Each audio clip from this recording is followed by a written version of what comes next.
Welcome back, Fire Tribe, November 25th. And happy Thanksgiving to everyone out there who does celebrate. Speaking of food, Liverpool got absolutely cooked this weekend. Woo! Arsenal kept the stove on high. Two giants heading in opposite directions, and we as FPL managers are left in the middle to feast on the scraps. Oh, holy I'm Sean Feely, Holy cow. joined always by David Farina and Philip Charlie. Philip Charlie, who's back from his travels. Yes. Back from his travels. Find us on youtube.com/FiresideFPL or listen to us anywhere you get podcasts at Fireside FPL. And if you are watching on YouTube, like, comment, subscribe. We really appreciate that. Check out our socials, Instagram, X, Patreon, for more insights on FPL. And if you like what you hear today, come back out and maybe, leave a comment. Wait, that was good. Yeah, it was good. Did you practice that a lot? It's just what I've been doing for the last few weeks. No, I know, but you executed that very, very well. Up until the end. How are you doing, though, Phil? We didn't see you last week. We missed you. I'm good. Thanks for missing me. No, I'm back. I'm not single, but I'm ready to mingle with you FPL guys. So, excited to be back, but I think right now the mood is just that everything is ass, FPL wise. Yeah, we will certainly get to that. Dave, what about you? How are you doing? Nope. Okay, Dave Just is nope. a nope. So Nope. good. All right. I'm sad. Good introductions. Nope. Phil, let's just go straight into the mini league review, which frankly I really don't want to do, but Yeah, this one's kind of embarrassing. But yeah, let's do it. I'm sure you already have it up because you're on top of everything per usual. I But have my team up. Gotta get that out of here. Gotta garbage. for the first time in a while, unfortunately, our very own host, Fireside Sean, has dropped out of the lead and is in third place. 4 weeks of trash will do that to you. Yeah, I told you the theme was trash/ass, depending what word you want to use. But just looking at all teams in the mini league, I'm pretty sure everyone just had a horrendous week. And I doubt many I'll get to you, except for Dave. Congrats, dude. You're first for one time. Relax. Except for Dave, who I think is going to end up with 54 points for the week. He was on a free hit. Looks like his Enzo and Minte pick really boosted the score. So I'll pass it to you just to pat yourself on the back and talk through your team. But yeah. I am going to pat myself on the back because I've had Yankuba Minte in my team for weeks. So he's really good. 2 more assists. Enzo Fernandez finally turned some of that XG into a real G.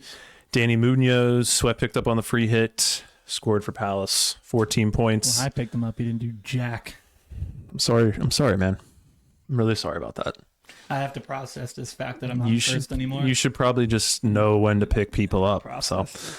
Also, Dean Henderson I went with in net. Nice little clean sheet, 6 points. The rest of the squad was pretty underwhelming. Captain Bruno this week, and don't really want to talk about the Man United game, but he did his thing and we will. Blasted some good chances over the net.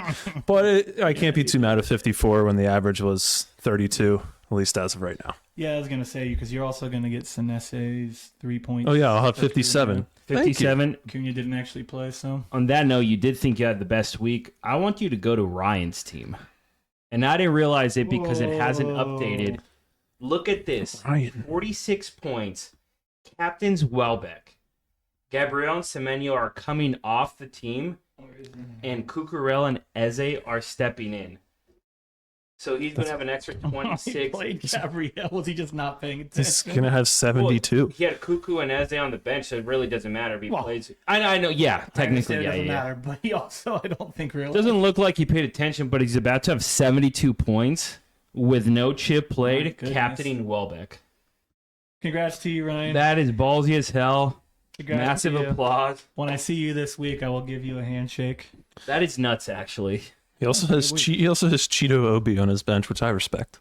That makes me happy. Sick name. He has cells on. Jeez, just a great week for this cat. So I love that for the guy. All right, Ryan. Love good job for the kid. Good job. All right. Yeah, back to you, Sean. Back to me. All right, so we're going to hop into topics and transfers.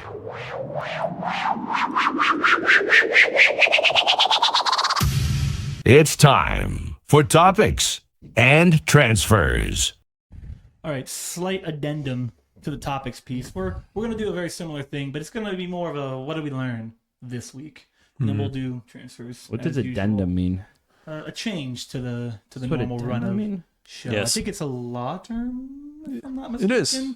Yeah. So I went to college, No, I've always heard the term. I just so I know what I'm talking about. like Don't the worry. word, like the word assuage. You just say it and you hope Hey, it makes sense. For all the UK people that may watch or listen to us, Americans know the language sometimes too. Yeah. We're pretty good at this. We're pretty Bravo. good at this. Huh? Bravo. Sometimes. All right. So Still the language and the sport. that's right.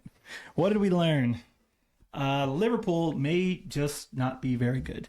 The long wait for the cohesion that we've been waiting for just might not happen. And you never want to overreact, but that last game was really, really, really bad, and a lot of managers picked up Liverpool assets all over the field, from defense, midfield, probably not. Oh, Ekitike probably got picked up a fair amount. So Yeah. it was just horrible, and they have a very easy run of fixtures. And after seeing that game against Nottingham Forest, a team who really hasn't been good this year, I mean, do we have any faith that what we thought last week of the easy run of fixtures is even considered easy at this point? Or is it all just games? I mean, I'm going to try to have faith. Like, They look I horrible. really don't know what to tell. Yeah. They look really It's bad. one of those things where on paper, you should have faith and still be happy to own potentially a defensive asset, at least for them. I don't think, I mean, we've talked about this. I would never own right now any offensive player, midfielder or forward. Even with that, when Even you with see that, run yeah. play, The only thing I'd be interested in Liverpool for is Virgil or a Konate, defender. Yeah. pretty much. so obviously not a good start for their run of fixtures, but I think you still have to have a little bit of faith because they are really, really good matchups. Are they though? On paper. In On paper. In theory, In Nottingham theory. Forest was a good matchup. Dave? They got the new manager bump though. Yeah. First. And they have Elliot Anderson. Yeah, they The do. GOAT. And they have Costco Phil Foden. But look, I have to like eat some crow after our episode last week, I Sean. mean, so do I. We said the same thing. But like we sat here and recommended, we talked about replacements for injured I guys, talked about Salah. I went that far. and Gabriel was like the number one guy we talked about, right? And so like our pretty much the top three guys we recommended, and many other people on the internet did, were like Timber, Van Dijk, and Munoz in whatever order. And we sat here and we talked about all of like the reasons you should want Van Dijk and Konate to an extent. Were, you know, they're on a great team with a great fixture run. Van Dijk gets DEFCON, you know, the clean sheet potential because of the fixtures. Van Dijk gets the occasional goal from set pieces. So, you know, get the guy at the same price, Van Dijk, you know, logical, easy replacement. And I feel dumb because I have been saying for the better part of 2 months what my theory is on Liverpool is that I don't want anyone until Liverpool just flat out starts to play better. And I went against that last week and told people to pick up Van Dijk and Konate. And I feel dumb because then you watch that game and you're like, oh, Dave, this is why you've been saying that, because I don't think this is just a team that is like, you know, a great team with some like malaise and they just need to like wake good up and word. play better. Okay, I'm gonna play devil's advocate. But what I want to say Keep being is harsh on yourself. what I want to say is I think people are still going to buy Van Dijk and Konate and to an extent Gakpo, Salah. I don't think you should buy any of them. And I don't think you should buy any of them for this entire fixture run. And I think this is your opportunity to differentiate yourself. Because I do expect ownership for those guys to go up, especially Van Dijk and Konate. Probably Gakpo. Salah's going to go to AFCON, so that might keep that one in check. I don't think you should buy any of them, and Allison included as well, because you know if you go out and put in that kind of performance against one of the worst teams in the league so far this year, do these good fixtures really even matter? Like, do I have faith that you're going to get that you're going to get a clean sheet. And so 23 to 26%. I'm sticking with my original theory, which I should have stuck with last week, in that I don't want anyone on this team, and I mean anyone, until they start to look like we expect Liverpool to look. But if Frimpong comes back, I mean, maybe. He's a Yeah, he'll just snap one of his glass ankles again. No, just going to say that before this run, we talked about the game against Villa. We talked about the game against Madrid. And they did get a shutout in both. I'm not saying that they were playing great as a team, but just from watching the games, they felt better defensively. So I think that's why, it was fair to think that at home against Nottingham Forest, they would be a little better. Obviously, I'm leaving the City game out because that was just a weird game, and City is City at home. But now, to your point, they're back to their old selves. Or reacting now. Remember, we were on it last week. Now we're reacting to what happened. Yeah, I guess we're not going back and saying we were wrong. We're saying now we're wrong. They're seeing the game. I wasn't here, and I guess you guys just recommended really poor. We did what everyone else did. So I'm sorry. I'm sorry I wasn't here to control these fools. I think Fair point. Virgil van Dijk was. I picked him up. So I had someone comment on our Instagram and say he's like, I already have him for the stretch, and I was like, okay, well, I'm gonna get Konate. That'll be smart. You guys, I'm not just being totally reactive, because you guys know I have been saying I don't want their players generally until they look better as a team. But I'm in third. I don't know anything. That first 30 minutes before Murillo scored, they looked okay. They created some chances, like McAllister. Ellie Anderson cleared that McAllister shot off the line. If that goes in, maybe it's totally different. But then as soon as something goes wrong, they just revert back to being bad. The rest of that game from that point was bad. And it is surprising. I don't want to spend too much time on Liverpool, but I wouldn't be surprised. I wouldn't be surprised if Slot's gone in 1 or 2 weeks. And when you're in the middle of that and you're nearing that point, as soon as something goes bad, to your point, you just...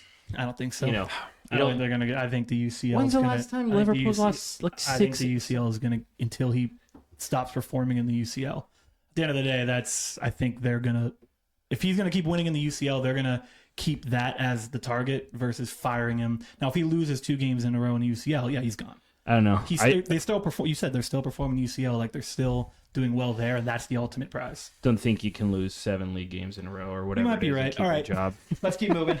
Next thing that we learned. Just me. That was good though. Next thing that we learned, we're gonna go to the flip side here. Arsenal is an absolute wagon. Throughout the season, they have missed Havertz the whole season. Saka was out for an extended period. Odegaard's still out. Gyökeres is still out, and now Gabriel's out for an extended period. Doesn't freaking matter. They just continue to win. They just keep plugging guys in as a. I talked about him last week, and Copier was in there. I don't think he's someone you want to pick up, but he was in there because he's versatile, and I think they played 3 in the back. No, I think that's what they've done. No, maybe it just looked. He just played center back. Watching, yeah, okay, so because he can do that, right? He can play inside, he can play outside. So point is, they're just a wagon. No real question to ask you guys there. I just wanted to make the point that they've built such a good bench. It's pretty insane. How did they give up the goal? I think I was traveling, so I couldn't watch. Yeah, I know my brain's not working super well, so I got to think back to what even happened. Because I thought it was a late goal. Raya had I looked and he had 0.06 expected goals against. So I was like, I think it was a late. It was Richarlison, but yeah. I don't even remember. I was flipping back and forth between that. I was with the baby. I only watched the first half. No, I turned it off and said, curious. Maybe I'll get a shutout from Raya. Well, that's what my point was. Is this like last year where best defensive team in the league by far, but then other teams had 1 shot, 1 goal on them? Yeah, I mean, that's probably some due to the fact that the best defender on the planet is hurt right now, I would think. And Copy is good, but he's not even half as good as Gabriel. So, last thing that we learned, hitting a teammate can net you a red card. So, anyone who didn't already know that, now you know. Ghana for Everton slapped Keane in the face, essentially, and got a red card in I think it was the 13th or 15th minute of that game today. Yeah. So yeah, that was just what we learned. I think I knew that, but I never had really seen it play out live. And it was just interesting to see. And no one on Everton complained. Not one player. The coach didn't complain. He was already getting a player ready to go in. You saw it was Pickford and someone else ushering him off the field. No complaints, and they just moved on with the game. It was like any other red card. If it's against another team, it's like a 10-minute argument. Not a word. Everyone just so it just must be something they all know and understand. Like, okay, he messed up. Everyone was probably in awe too. Like, what the hell just happened? I want to know what was said. I'm curious. But that was it. That was what we learned. We don't need to go any further in that. We want to get to the player picks here. So, but before we do that, of course, Dave, give us the transfers. What's coming in? What's coming out? So, the man that gets all the penalties, Thiago, is the number one transferred in player this week. Goal. Missed one this week as well. So he has 9 goals and 4 of them are penalties. Poor guy. So yeah, I don't know what Brentford are doing to earn all the penalties, but hopefully that continues. They've got a great matchup against Burnley at home. It's pretty much as good as you can ask for. Yeah. So no shock that he's number 1 on the list. Eberechi Eze with the hat trick is number 2. No surprise there, obviously, given the hat trick, but they do play Chelsea away. And this looks good. One thing I wanted to mention about Arsenal is I'm very interested to see what happens to his rotation, because I think Martinelli and Madueke are ready to come back now, and I think Havertz is pretty close as well, as is Odegaard. So I'm really curious to see who his starting front 6 is once they have more options available. Like, does Trossard keep his place? Does he move Eze to the left? I don't know. I don't think he's going to have a starting 6. I think it's going to be just a rotation because all 6 of those guys are fairly interchangeable. I think they're all talented enough that there's not a lot of drop-offs. So I just assume we're going to be in a situation of, let's hope my player plays this week. Yeah. It's a manager's best nightmare. Yes. It's like you get a player on the best team, but you don't know if he's going to get 90. Probably get 45, 60, maybe 30. You never know. Yeah. Danny Munoz after his goal, and they play Man United at home this week, and United have been bad on the road, so you should pick up Danny Munoz. Been pretty bad at home, too. All right. They have. We have 2 Brighton guys on there. Danny Welbeck continued his good form, and my boy Yakuba Minte, 2 more assists, like I mentioned in the opening. Gotta be one of the best budget midfielders right now, because I believe he's only $6 million. Like I said, many of them right now. He just leads in that all-important most touches in the impotence box category that I lean on. Just saying. It's just throwing everything at it. Yeah. Morgan Rogers finally needed a dozen weeks to be good again with a brace. They do play Wolves at home this week, so if you're looking to jump back in on somebody from Villa, maybe the time is now. They've been playing a little bit better for a while. It's the time that he doesn't score. I'm still not overly convinced. I'm not ready to do it, but about 100,000 people already have. He's just not overly consistent in general, so get him on a good week. He'll be good. You just probably won't get him on a good week every time. You just gotta hold on to him. To the outs, Gabriel is still number 1. People are jumping off him for 3 guys. 2 of them we mentioned last week. Let me guess the 3. Virgil van Dijk. Negative. Okay. He's number 4, but he's a little bit of ways behind the other 3. Jurriën Timber is probably one of them. Yes. I already lost. Just tell me. Danny Munoz and Nico O'Reilly. That I would not have guessed Nico O'Reilly. I wasn't sure if it was Gvardiol or him because City would not have guessed Nico O'Reilly. Match-wise. Semenyo. I do like that too. I do like that too, especially with City's good fixture run. We talked about O'Reilly and Matheus Nunes on the episode last week. 2 of the guys we liked as replacements. I think if you had Dan Burn, because they're around the same price. But anyway, Antoine Semenyo's on there. I don't think I would be dropping Antoine Semenyo. Already did. Okay. Well, unless you're Sean. Already did it. Bournemouth's fixtures are okay. I felt like he was pretty close to playing. He was also sick. I think that factored into it too. That's why I didn't play. So I'm going to hold him for another week. They do get Sunderland. João Pedro and Caicedo are on here with Arsenal coming up, so that makes sense. And João Pedro went right back to being bad. Mohamed Kudus, Mo Salah still on here. Reinders. JP Mateta is on here, which is surprising. I haven't clicked this button yet. I have to imagine it's for Thiago. 77% of his transfer outs are for Thiago. I can't say I think that's a bad idea, but again, they play Man United at home. Man United are not good defensively. I think it's coming for Mateta and his teammate Sarr as well. So I wouldn't be dropping him either. And that's it. All right, so let's just get right into it, and I want to start with a guy that you just talked about because you suggested not to drop Semenyo. Fair enough, I understand that point.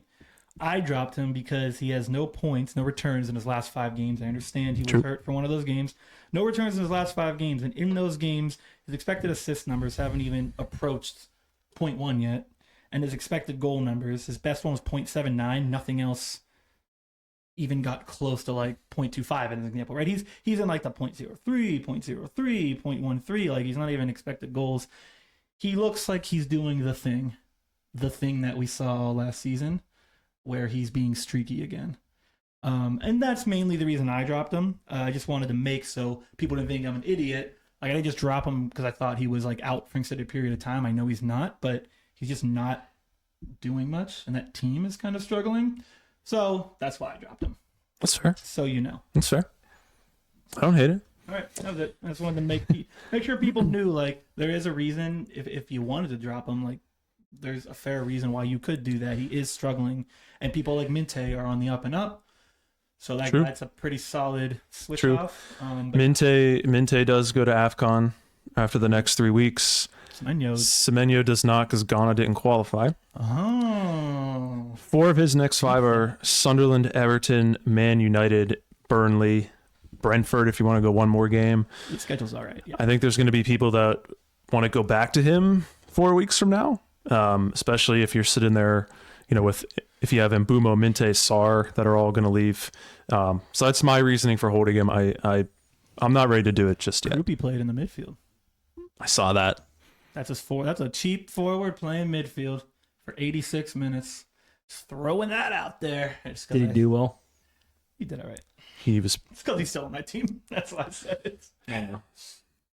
I'll tell you. Let me tell you before we get deep into Rupi might still be poopy even as a midfielder. Sorry. Look, expected goals 0.83, better than anything that Semenyo's had in 5 weeks. That's was that good. 0.83 just for the game? For the game. Better than any game Semenyo's had in 5 weeks. Unfortunately, he didn't score for you. Yeah, that's unfortunate, but hey, that's I'm just throwing it out there. Keep your eyes on Kroopy. Maybe he's not poopy. Maybe he is poopy. Are you holding him? Yeah, just for now. I mean, we'll see if I can move on from this week. He's just so cheap that it doesn't make a lot of sense to move off of him because he's like 4.5 million. So at worst case scenario, leave him on my bench. Like, playing 3 forwards at this point is, unless you have Thiago, Welbeck, Haaland, which you very well could have, like everyone else is kind of a crapshoot. So, I mean, he's a better version of Mark Gui because he actually gets a decent amount of minutes. Yeah. So yeah, I agree. So let's just hop right into the player picks. We mentioned Nkape last week, so I'm not going to talk about him, but he did play in that game. So with Gabriel out, keep your eyes open. He's not that cheap, so like that's why I'm not super interested. He's fairly expensive for when you can probably just get Saliba or Calafiori. So, but just throwing it out there. Another new center back on a really good team. But does anyone have anyone they really want to bring up, like really bad? I have 2. 2? 2. All right, go for it. I have 1, but you can start, Dave. All right. My player pick for this week is Jeremy Doku, who I mentioned last week. Did you have that written down before the game or after the game today? He actually looked kind of good. He had a Doku? chance. He had a chance he probably should have scored. He did. Yeah. They also played not today. Who am I? I'm thinking of Dorgu. Yeah, that's what 5:45 in the morning Dad brain. wake up time will get you. Dad brain. That's what 5:45 in the morning. Go ahead, Dave. Doku, I think, first of all, he leads all midfielders in expected assists. He's got 4 actual assists behind only Minte and Declan Rice. I think he's nailed down that Man City left wing spot at this point. Doesn't get 90 minutes. He's probably going to get subbed out. But to me, this is a good differential opportunity because he is not highly owned. If I just check his ownership, it's 7.8% as we're recording this. Great matchup against Leeds. If the last couple of games, to me, other than Haaland, he's their most dangerous player. He gets into the box. I believe he's 3rd in my favorite touches in the opponent's box stat. Somebody has to get Haaland the ball for assists, and eventually someone else is going to score a goal for this team. I think Jeremy Doku is probably the best candidate after Haaland to score for Man City. So he is my differential option as long as you're okay with, he's probably going to get subbed out at like the 70, 75 minute mark, but I am okay with that. again, he's only 7% owned, and City's schedule is fantastic. So he's somebody you can hold for a little bit too. And their schedule's actually fantastic, unlike Liverpool's schedule, who they pretend is fantastic. That's right, Sean. But Liverpool's not fantastic, so the schedule equally not fantastic. I like your logic. I'm here for that. Thanks, man. I also have a midfielder. Phil, what position are we looking at here for you? I was looking at midfield. Did you guys talk about then? Did you guys talk about Anderson last week when I was gone? Mr. Anderson? No. No, we did not talk about Elliot. Or do you mean Joachim? No, I'm talking about Elliot Anderson. You're talking about one of them. Talking about Elliot Anderson because would you guys agree that Rice right now is the premium, cheaper midfielder? Like 6.9 million. He's pretty good, yeah. 71 points. He's pretty high up there. Pretty good. In terms of total FPL points. Sick shot that almost went into in that game. Volley. He's the anchor of an Arsenal team that has a lot of possession near the box, so he's always getting some of those final touches. So I think he's that premium guy. If you want to spend up to 7 million, obviously he's the guy you should probably go up for. Elliot Anderson now, 5.3 million. I feel like he's turning into the best budget midfield option. If you don't want to spend up for like someone like Caicedo, what's he? Cheap. The new Reinders. Yeah, Caicedo at 6.1 million. Yeah. I think he's a really good option because he's a DEFCON machine with Nottingham Forest potentially becoming what they used to be, a more defensively sound team. He's probably going to have some clean sheet opportunities. The schedule isn't terrible. And then he does go forward quite a bit. He's always getting assist opportunity. Obviously, he scored a PK. I would not pick him up for PKs. He's the fourth option. He randomly was the only one on the field 2 game weeks ago. So I wouldn't do it for goals. But I just think we've talked about how do you get guys that consistently get you like 4 or 5 points each game week at that cheap value, and then once in a while, get an assist or an offensive return. I think he might be one of the better cheap midfield options to get you those 4 or 5 points, even ahead of Caicedo now, because Caicedo's price has risen and Chelsea's run of games aren't going to be that easy. So I don't know. I just think he's 3% owned. So he's a good differential option to save money on and get consistency from. And to back you up on that one, Caicedo's not even in the top 15 in terms of DEFCON points gotten this year. Yeah. Elliot Anderson's the only one in the top 5. He's gotten it. He has 14 points from DEFCON, so that's 7 out of his 12 games he has gotten it. Everyone else in that top 5 is a defender. Yep. So, Elliot Anderson has at least 10 DEFCON in every game. Yeah, he is the only midfielder you're going to get top tier DEFCON points out of at the moment. There's some guys in that second tier with 12, so one less game, but he's the only one with 7. And Brighton, Wolves, Everton, Tottenham, Fulham. You don't like the Brighton matchup, but after that, those next 4, yeah. Yeah, I mean, got no issues. I'm hoping for obviously no yellow cards, but 4 points minimum and throw an assist in there once in a while.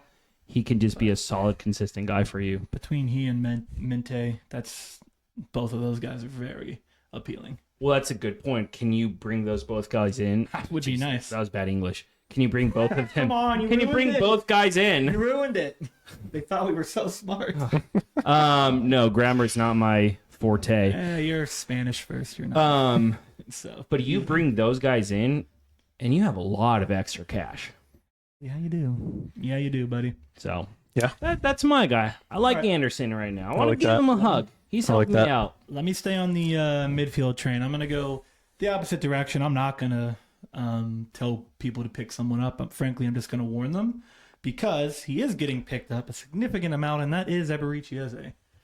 7.6 million. You talked about it, Vicky. What do you say? He's up to 14% owned. So yeah, let me look. Obviously, that's gone up. It's going to go up more considering he just scored 3 goals. But 14.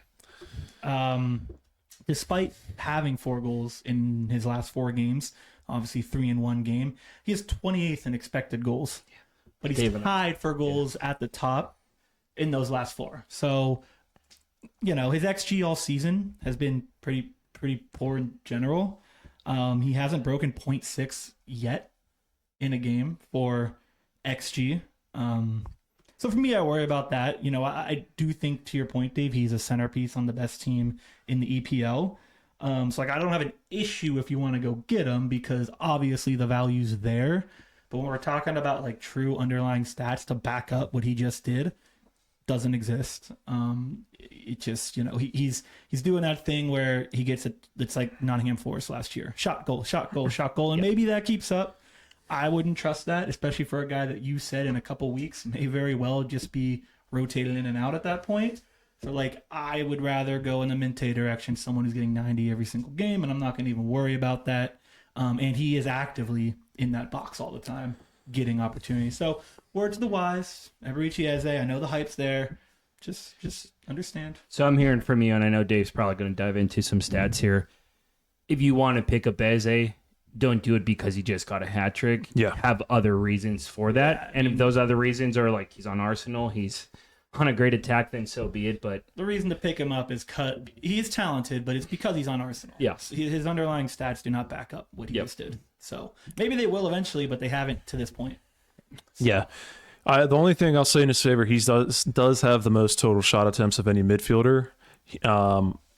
And he has 21 shots in the box, which is pretty high, but he only has one big chance. How many shots are on net? I'm curious, because 12. wasn't that his issue last season? Last season, yes. Him and Semenyo. We're both just missing the net. But this year he has 12 shots on target, which is tied for third. That's pretty good. Yeah. But he only has one big chance, and I think that is kind of what you're going for. It's not half chances that he's going to convert, but a lot of he's not, tapping the ball into the net. A lot of his goals are going to come from outside the box, or he cuts in and picks out the far post and things like that, which he's obviously capable of. Not all chances are created equal. But yeah, I definitely agree with what Sean said. I don't think he's quite the goal threat that you might think he is after that hat trick. Thank you, Dave. Appreciate you. All right. We can keep rolling along here. Does anyone else have... I got a couple here. I was going to say, what about Saka? Because, he was involved in the celebrations, and that was about it. Yeah, believe me, I know. He's on my team. If you see Arsenal getting 4 goals and Saka doesn't get a single return, are you guys worried about him? Or Same way I'm worried about Bowen. His team having, 8 goals in the last 3 games, and he has none. It's the same idea. Okay, yeah, fair. They're both supposed to be the center points in their team. I know, but one's a center point of a team that's excellent, and one's a center. 8 goals in 3 games. That's tied for the most. I know. Stop being difficult. Am I worried about Saka? Boo. Yes, I'm worried about Saka only because I always worry about Saka. Every time I pick him up, every time, like last year or this year, I just it doesn't feel great. I know he's really good, but I just feel like unless he gets a PK, I'm not going to get anything. But you can't deny the talent levels. So he's just such a enticing name to put on your team. I'm hearing Palmer might come back. So if Baby Toe Palmer comes back, would you look to make that swap? No, I don't want No? to make that swap. I wouldn't. If there's one... I haven't got to use that one in 2 months because he's been baby toed. You need a new baby toe sound. I'm not sure what that is. Ice. Maybe you can use you could use the clip from when SpongeBob goes to driving school and he only can push the gas pedal with his big toe. Yeah, maybe I can do that, Dave. What were you gonna say? Come on, Sean. If anybody to get a SpongeBob reference. That was horrible. Why don't you just leave the visuals? Do we to me? criticize your data? Dave, you want to hear SpongeBob? Oh, brother, this guy stinks! There you go, Dave. There's some SpongeBob for you. Now give your take. Give me a break. My team can't even beat a team with 10 guys. If there's one guy in Arsenal's front 6 I want, it's still Saka. His minutes are the most guaranteed since he came back, and I think it was game week 6. All of his underlying stats are right up there near the top amongst midfielders. And like Phil said, if Arsenal scores 4 goals and he's not involved, that's not going to happen very often. So he's still, if I could have one guy, he's still the one guy I want from Arsenal's front 6. I'd rather have him than Bruno right now because they're pretty for light for in terms of price. So there you go. If I'm talking those high price guys, I'd rather have him than Bruno. Do you know one thing that's exciting about him? What's that? He's a DEFCON machine. Yeah. He does hustle. It's because he takes on so many players.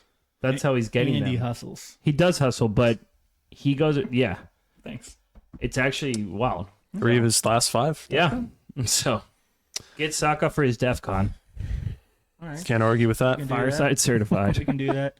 I got a guy I want to throw out there. for it. Someone he's not getting the love that he deserves. Throw him out, brother. And it's surprising that this is going to come from me too. It's going to come from the guy who's hyped his teammate all season, before the season, all the time. Jeez. It's going to be Maxence Lacroix. Oh. The center back next to Mark Gahey, who is one of the better center backs in FPL right now, but he's $5 million, so very similar price. I think Gahey's now 5.1 million, so price about the same, but he's 4.5% owned to Gahey's like 35% owned. He's only trailing him by 2 FPL points in the season. He has more DEFCON than Gahey overall in the year, 124 to 95. He has hit DEFCON in 6 of his 11 games versus Gahey's hit it in 5 of his 10 games. And I can admit that Gahey is slightly better offensively. But in reality, like, are either of them really that good offensively? No. So, No. I mean, I'm saying this because I'm kind of like, I didn't realize how good Lacroix was doing in comparison to Gahey. They're essentially the exact same player, except one of them is so much less owned. So you're basically getting differential for the exact same player. So like, my point is, I have Gahey. I've had him all season. If I didn't have him, first of all, you should get one of Gahey, Munoz, Lacroix. You probably have a Crystal Palace defender. And if you're not going to get Munoz, I would say to go get Lacroix. I think he's probably more worth it than Mark Gahey right now, purely because of the differential that you're going to get. And neither are probably going to get goals. So I fully agree with you. It doesn't sound like you do, but go ahead. Yeah. I just want to give Gahey the benefit of doubt here because he missed last game where he would have gotten the shutout too. And Lacroix just had an 11-pointer. So if you take out the last 2 weeks, I think Gahey is... We're not taking out 2 weeks. No, I'm just saying, Health is part of the game. Oh, okay. Gahey's already back. He missed 1 week. My point is, if you look at the 12-week season... Just take out Lacroix's best game and then do the comparison. I'm saying if you look at 12 weeks, 10 of the weeks, Gahey was miles ahead of him. And now he's not. You can take out... Okay, fair enough. The injury week is fine. I'm on board with that. I'm not going to take out Lacroix's best week. It's like, okay, let's take out the week Gahey scored a goal. No, I'm just saying, like, recency bias and being reactionary. I understand what you're Like, saying. we're saying he's that close over one... I think he is that close. Okay. I'll give you the point that Gahey probably would be about 8 points ahead of him because he would have got that shutout. Or he'd be... What? He'd be 6 points ahead of him because he would have had 4 more points. Fair enough. He would have had 6 more points. I get what you're saying. I get the point of he was injured, so yes, to your point, like, he would be further ahead. I'm not going to take away Lacroix's good game the same way I didn't take away Gahey's good game when he scored that rocket. So, but to Phil's point, listen, I still think Lacroix's an amazing pick. Phil does make a fair point where, Gahey was out in the game. So, I get that. Look, the moral of the story is just get a Palace defender. Yeah. If you don't have one, get one. It doesn't matter. There's 5 of them. They're all good. Just pick one. Yeah. But go get one. Gahey's cheaper, right? No, he's 5.1 million. He might be cheaper for you. Oh, but I got him. Oh, why don't you just keep it down over there? You're really trying to knock me down a peg. Well, you just throw out ridiculous statements, so I have to check you a bit. Does anyone have another player? No, I'm done. I talked about... Say something ridiculous. I talked about my friends. I have one player, and I want to do it purely because we loved him so much last year, and I really want him to be good again. Welcome to Costco. I love you. What's up, boy? Costco, Phil Foden. Morgonzo Gibbs-White. Is he back? Anybody? 7.3 million, 3.5% owned. He might be. 3 goals in 3 games. He might be back. 3 goals in 3 games. I hope he's back. It'd be fun if he's back. This team's now unbeaten in 4 competitions. That's EPL and outside of EPL. 8 goals in their last 3 EPL games against Man U, who we thought was good before today. Arsenal, who we know is good. And West Ham, who's been playing really well. Sean Dyche. The effects is maybe turning on. Maybe. The man knows what he's doing. Yeah. The expected numbers aren't amazing, but they weren't amazing last year. That True. was kind of Nottingham Forest MO, as they didn't have underlying numbers, but they continued to defy it. I think he ended last season 13th overall in points with similar expected numbers as he has right now. The only difference was he had a bunch of assists. He had 11 of them. That was when Wood was doing ridiculous things. Yeah. So I worry that he's not going to get the same assists, and without that, is he worth it? But it was worth mentioning because I don't think anyone's talked about Nottingham Forest for about 8 game weeks. So, Murillo's obviously a good option as well, Milankovic, but we're talking offense. We're talking Morgonzo, Gibbs-White. Listen, you don't have to ask me twice to recommend Costco Phil Foden. I only brought him up because I love me some Costco Phil Foden. It does feel like the time if you're going to take a swing and jump back in on Forest. That's decent. I mean, Brighton, not great, but then Wolves, Everton, Tottenham at home, and Tottenham are not the same team. Fulham, you got Everton. What's good and what's not good after they smoke Liverpool 3-0? Are they just good now? They're at least not terrible. Strong. They're not terrible, and they're apparently strong in some way.